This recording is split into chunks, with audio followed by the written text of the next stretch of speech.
memperhatikan amalan-amalan sunnah ketika di dalam bulan Ramadan dan dikerjakan dengan maksimal. Contoh berbuka, Rasulullah SAW bersabda, la yazalun nasu bi khair ma'ajjalul fitra. Masih saja manusia dalam kebaikan selama menyegerakan berbuka. Jangan ditunda. Kapan azan langsung buka. Jangan ditunda. Meskipun tundanya baca Quran, jangan. Contoh yang lain, masalah berbuka juga.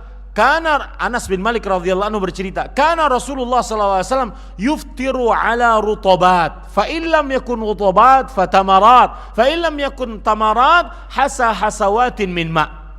Rasul SAW kalau berbuka dengan rutabat, dengan kurma yang masih basah, sudah matang tapi masih basah, belum kering.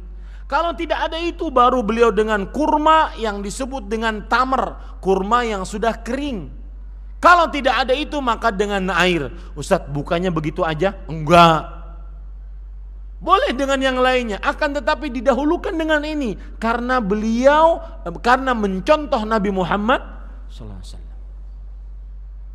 Ini para ikhwah. Lihat lagi bersahur. Bersahur, ya, dianjurkan kita memperhatikan masalah sahur. Di antaranya mengakhirkan waktu sahur.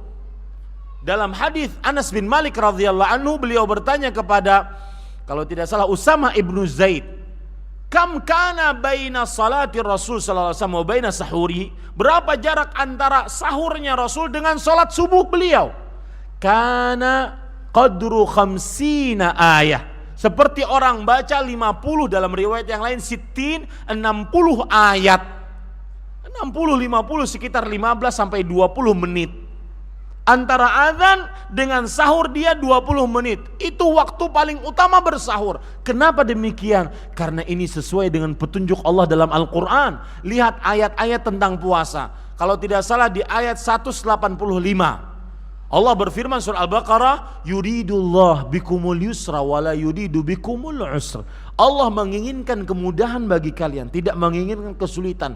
Dengan bersahur di akhir waktu itu akan menahan apa yang kita makan. Kemudian di pagi hari, di siang hari kita masih tahan. Allah menginginkan kemudahan bagi kita, tidak menginginkan kesulitan. Satu. Yang kedua, bersahur dengan tamar, kurma yang kering. Saya pernah nonton video, beliau mengatakan puasa adalah proses detoksifikasi, pengeluaran racun yang ada pada alat pencernaan. Ini videonya berbahasa Arab, seorang dokter meneliti. Proses detoksifikasi, pengeluaran racun dari pencernaan. Sehingga ketika sudah keluar racun-racunnya, maka tumbuhlah sel-sel pencernaan yang baru.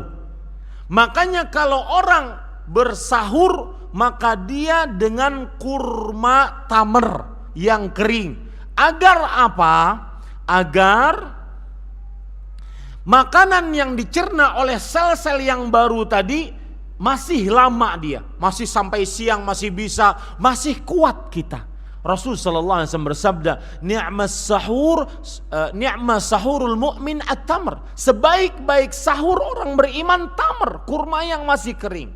Sedangkan untuk berbuka puasa, karena ketika puasa, ya, alat pencernaan kita tidak ada yang dicerna karena sedang puasa, akhirnya menghasilkan sel-sel yang baru yang lemah dia, ya, tidak sekuat yang lama. Maka ya kita dianjurkan untuk berbuka puasa mencontoh Rasul dengan apa? Dengan memakan makanan yang lemah seperti kurma rutop. Itu mudah dicerna, tidak sakit perut. Ini sebagian ada yang kadang berbuka langsung batuk bukanya. Gorengan, bukan haram, saya tidak mengatakan haram. Ya. Yang keras-keras, batu misalkan, apa. Ya. Ini para ikhwan yang dirahmati oleh Allah.